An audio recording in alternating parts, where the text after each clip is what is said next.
This PowerPoint presentation is day one of the Health and Social Care course run by Plato Training, and it is looking at Unit 5, Exploring Health Needs.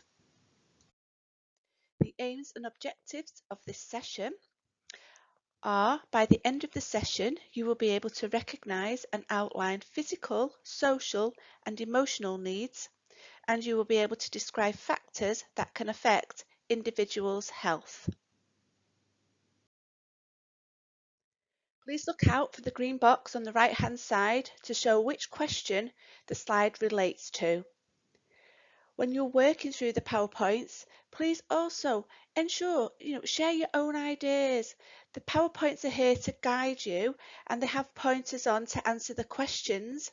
However, it's really important that you do some more research to show a stronger understanding of the content. And also, it's great if you want to progress onto the next level. This helps you with wider reading and understanding to support that next level as well. Before we look at today's questions, I want to give you some information that will support you when you are answering the questions. And I want to introduce you to Maslow's hierarchy of needs. And you will see it's a triangle, and within the triangle there are 5 different needs. It's a 5-stage model, and we work from the triangle from the bottom up to the top. Maslow is a theory, so it's a theory that these 5 needs are what you need to survive. You can do yourself some research, more research if you are interested in this theory, because there's a lot of information out there, and I'm just going to talk you through it as basic as I can, just for you to understand a little bit about it. So we look at the bottom, we start from the bottom as I said, and at the side of each one there are some notes as well which will help you understand what each need is. So the first one is the physiological need, which for example it says there's food, so that we need food, water and rest. So before anything else we actually need to have food, we need to have water and we need to have rest, sleep. So we need to make sure we have those needs before we can move up to the next need. The next need is safety, and the example there is security. So some examples of security could be having a roof over our heads. We have laws in place, we have the police, so feeling safe in society, in our homes, as I say, and just feeling safe, so then that we can move on to the next one, which is love and belonging. So love and belonging is about having friends, having relationships, intimate relationships.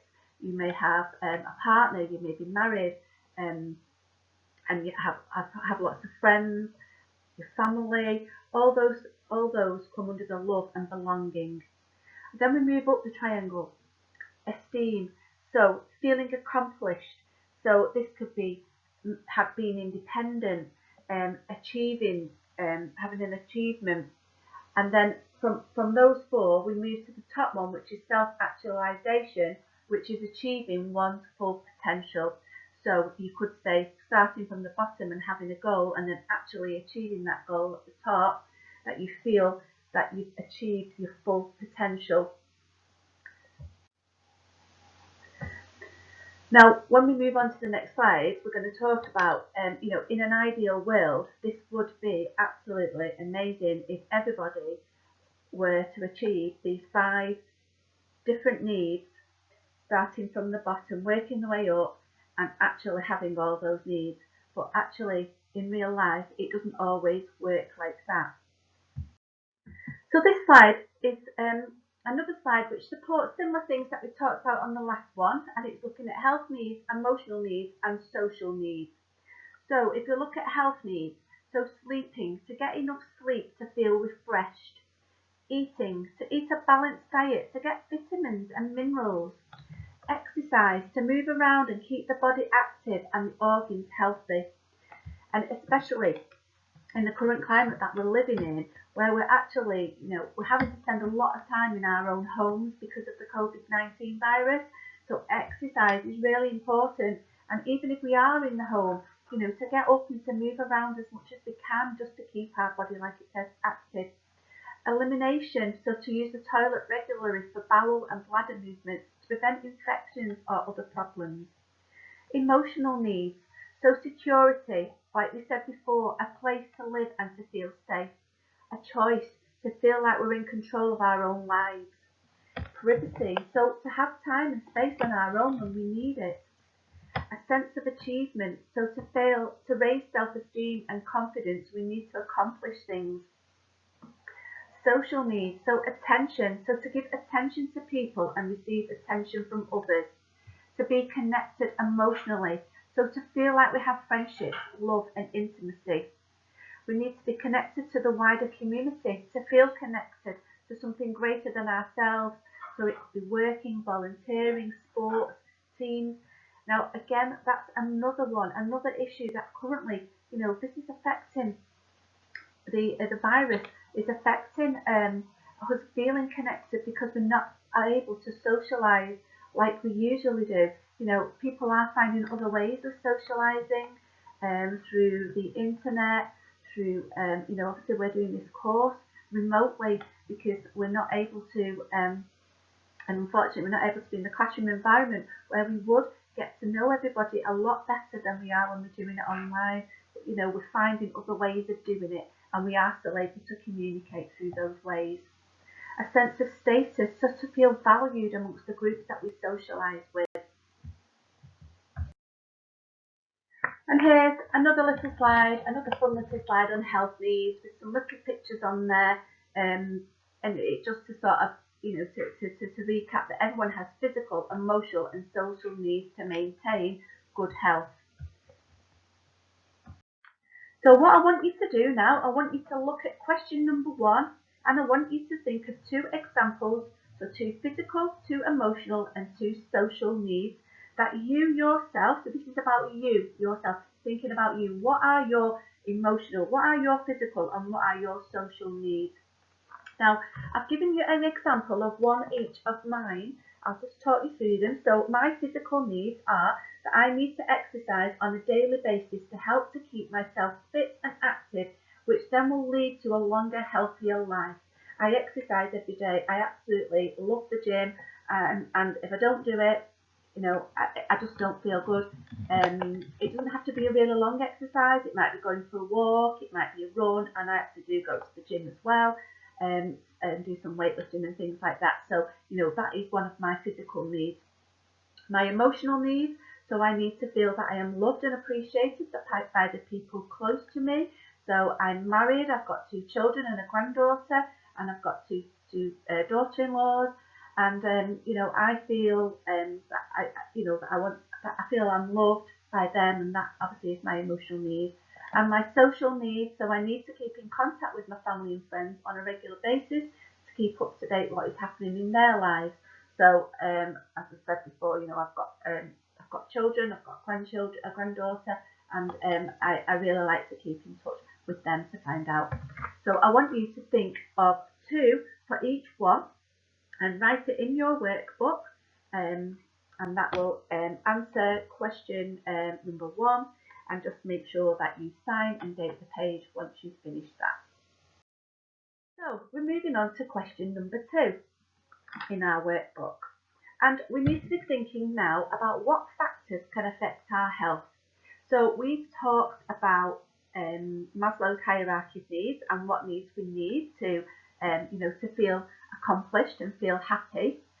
We've looked at the last slide, the last question, looking at our individual needs, and we need to look at factors that can affect our health. What can get in the way of us meeting these needs? So you'll see on this slide, there's some pictures on there, some little short video things, clips. So have a look at all those for a few minutes. Have a think about what they could be, maybe in your head, or you can make a few notes at looking at what are these factors on these pictures that actually can affect our health. So you will see this slide relates to question number 2, and it's looking at what factors can affect our health. And we'll start with illness. So there are many different types of illnesses. There are short-term illnesses, which some people experience and can overcome quite quickly, But then there are longer term illnesses which will affect our health in different ways. So for example, currently we're looking at the COVID-19 virus, which can affect people's health. Some people have mild form of it, some people have a really more serious form of it, and currently, there's not enough known about the long-term effects of the virus and how it will affect health, but we are seeing that some people are suffering and it is affecting them, like I said before, in many different ways. Disability, so somebody who has a disability that can affect their health. Housing, people living in different types of housing. We looked at earlier about having a roof over our head, and that's really important. However, the housing conditions that we may be living in, so the house might have damp, so that can affect health. It can cause illness if it's damp. Poverty, if people are living in poverty, so not having enough income to support them to buy food, and not always just to buy healthy food, to buy any type of food. If they're not eating healthy food, that obviously can affect health, but actually not having enough money to eat a balanced diet will affect health. Unemployment, obviously that links with poverty as well. If people are unemployed, they're not having an income to support them to have a house over their head, to support the food and just the everyday living. The environment that they're living in, so we talked before about housing, but the environment they may be living in, overcrowd in conditions, and again with the dampness. The lifestyle that they're living, so if they're not following a healthy lifestyle, that can have an effect on their health. Smoking, drug use, alcohol use, all that can affect health. Being overweight, again we talked about having a healthy lifestyle and eating a balanced diet. If we don't do this, it can lead to people being overweight, obesity, which then has an effect on overall health. Being overweight leads to the next one. It could have an effect on not being able to exercise, to have a healthy lifestyle, and also with the diet, which we talked about, having a balanced and healthy diet, again can all have an effect on our health. Okay, so we come to question number 2, and the question is asking you to describe the factors that affect an individual's health. So it's asking you to describe, so we need to give some examples and 2 to 3 sentences, and I've given you some examples. So you can start your sentence, remember start your sentence start your answer with your question. So for example, there are many factors that can affect individuals' health, such as poor diet, which can lead to obesity, anorexia and eating disorders. Another factor that can affect an individual's health is smoking. Smoking is a main cause of cancer and can lead to death. So there's a couple of examples, but I want you to write them in your workbook. I want you to sign and date the page, but remember to write in sentences and to give some examples of what the factor, how that might affect individuals' health. So that brings us to the end of the PowerPoint presentation. And by now you should be able to have answered question number 1 and question number 2. And you now should be able to recognise and outline physical, social and emotional needs, and be able to describe factors that can affect individuals' health.